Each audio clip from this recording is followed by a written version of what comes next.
Hey, what's going on, guys? This is going to be my out-of-box review for the Prototype Stark Jegan, and this should be a relatively quick one because there's not really a whole lot to say about this kit, which really makes it different from any other HGUC Jegan kit. This is, once again, a P-Bandai kit from the design that was featured in Unicorn Gundam.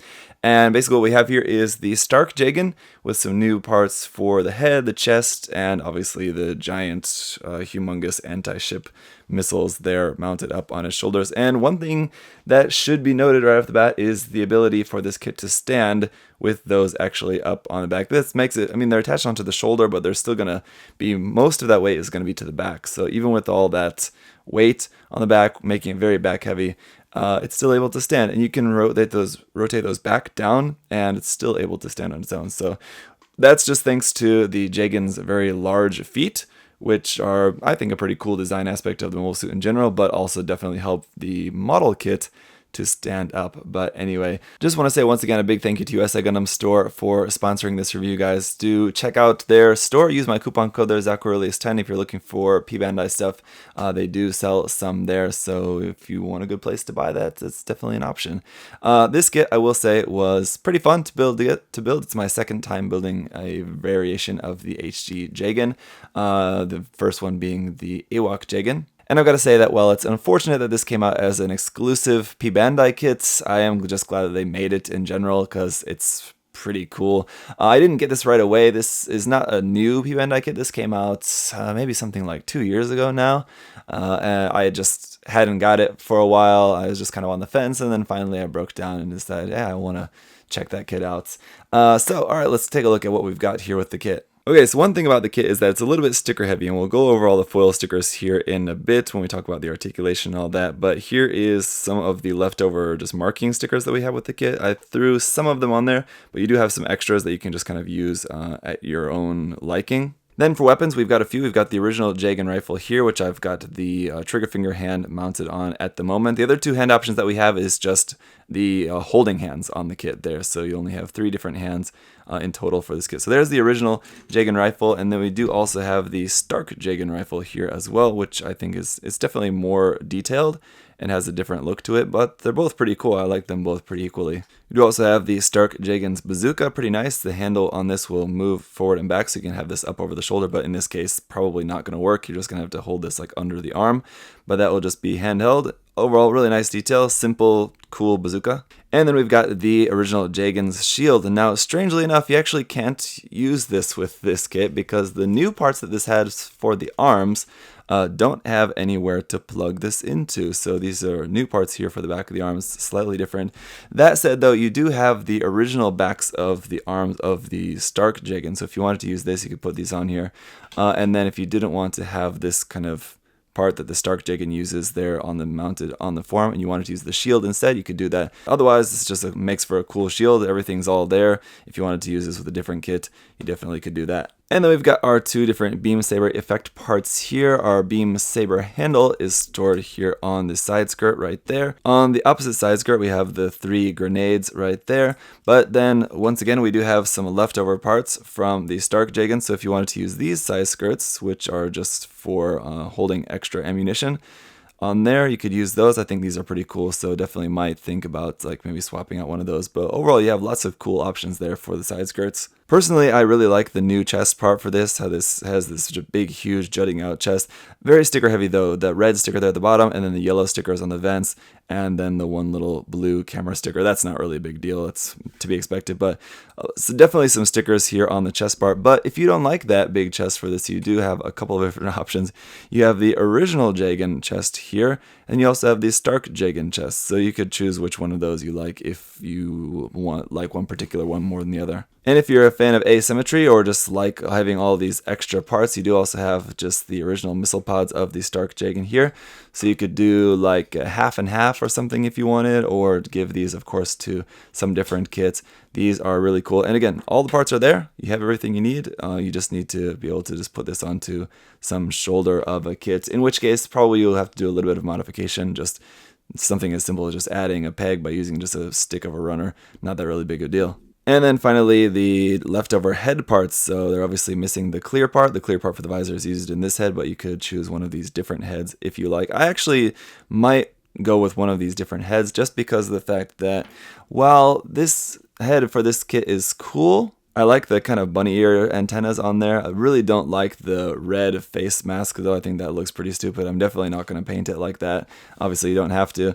This also has, aside from that red sticker on the front of the face, it has little red stickers there at the kind of base of the antennas, and then this black sticker which fits across the top there, and then a little blue sticker there for the front camera. So, pretty cool head overall. Definitely just not a fan of the little red accents on that. While we're here, let's get to talking about the articulation, because that wraps up all the accessories and leftover parts. You do have a handful of other leftover parts from the Jegan and Stark Jegan kits, but those were the main ones that I thought were worth mentioning to you guys. So, upward articulation of the head is very good. It can go really far forward up, that's good, and then really far down as well, so all good there.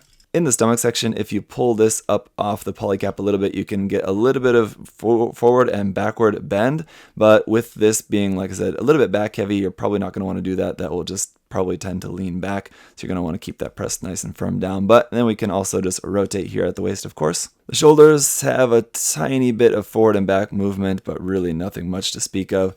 Upward movement as well, you're probably not going to really have much to do with that because of these giant missiles there on the top.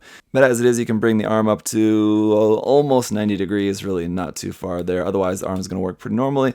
Rotation there at the top, a single bend there at the elbow, giving you just about 90 degrees. And then the wrist is just on a ball joint there. This seam line here on the forearm is disguised as a panel line, so you can choose whether you really want to worry about that too much or not. But it does have a seam line through the center of the shoulder, though, going right through those vent details, and that's pretty annoying. As you've seen, the anti-ship missiles here on the top can move up and down like so. We've got red stickers which will wrap around there, one on top and one on bottom, so there's 1, 2, 3, 4, 5, 6, 7, 8 of those.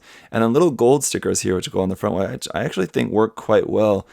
Just because they make it look like little cameras or something. They make the gold shines really nice and brightly like lenses or something there on the front. It actually works quite well. Otherwise, obviously, you're going to be missing some color apps on here. Probably going to want to paint these thruster bells there at the back in gray or something, just so this whole thing doesn't just look like a big white tube. Also on our Stark backpack here, the tail stabilizer will move up and down a little bit there. These white stickers which wrap around there don't really fit quite well. They're not really correctly shaped. I actually had to cut them a little bit. You're meant to just wrap them around, but as they kind of overlap each other there at the bottom, they kind of like cross over like that instead of straight across. So I kind of trimmed those a little bit so that they look a little bit more convincing. Don't really work too well. And then these little bits here on the bottom, those will also move up and down like so. I guess those are kind of extra stabilizers or whatever used there for the backpack. Very cool. Here in the front skirts, we have another foil sticker here, red with yellow there for the V on the crotch. The front skirts will move forward, up, and down on their own. Side skirts will move out to the side pretty well like that, but you're not going to really be able to bring the leg up very far just because the leg is attached via a ball and socket joint, unfortunately, so that's about as wide as you're going to be able to get the legs to go. Back skirt, as you'd expect for a high grade, doesn't really move or do anything, so that's just static there. Once again, because of the hip joint, the legs aren't really able to rotate much. A little bit, and I think it's probably enough, but you aren't going to be able to do much with that. You can definitely bring the legs up pretty high to the front, so that's good. Joint there in the knee is really only going to give you about 90 degrees though, so nothing really too much there. These Stark Jegan parts here, which fit around the lower leg, is a kind of not a very strong connection, and they're not really attached on there super securely, so I definitely recommend maybe gluing those so they don't just like fall apart and you end up losing some part of them or something. As for the ankles though, you have a little bit of side to side movement there. Forward all the way to there till you're hitting this kind of front armor bit, and then back, not really too much there unfortunately, and this is just kind of all one piece, so you're not going to have any bend there in the toe at all. But you do have full detail up underneath the foot, so that's good, no hollow spaces there. So overall, as you can see, the HG Jegan in general is a little bit dated. It's got some seam lines there that are pretty annoying. It's definitely got some points of articulation that are not the best, especially compared to some of the kits that we're getting at now.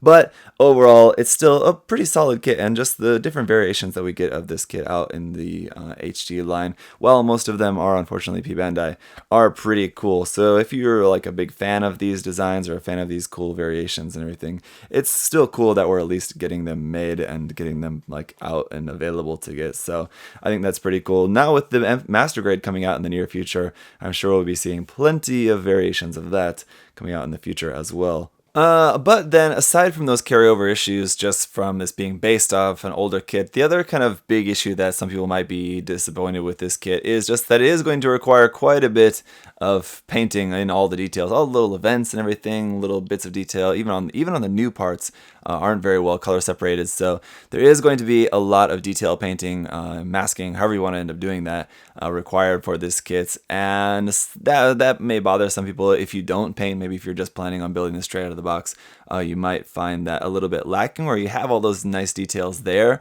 but they're just not color separated, or they're just going to be difficult to paint or whatever. So I would look at it as a good chance to practice your detail painting if that was the case, but that's just something else to keep in mind. I suppose that just another side effect of this being based off an older kit. So I guess basically just to wrap up the review, guys, if this is something that looks cool to you and you can get it at a decent price, then by all means, go for it. It's a really cool kit. I'd say it's definitely one that's going to look much, much better once you fix some of the seam lines and do some painting on this. And just kind of really put in the work to really make it look its best. I think it's a really cool just design in general. I think it's really unique with the giant missiles there on top of the shoulders.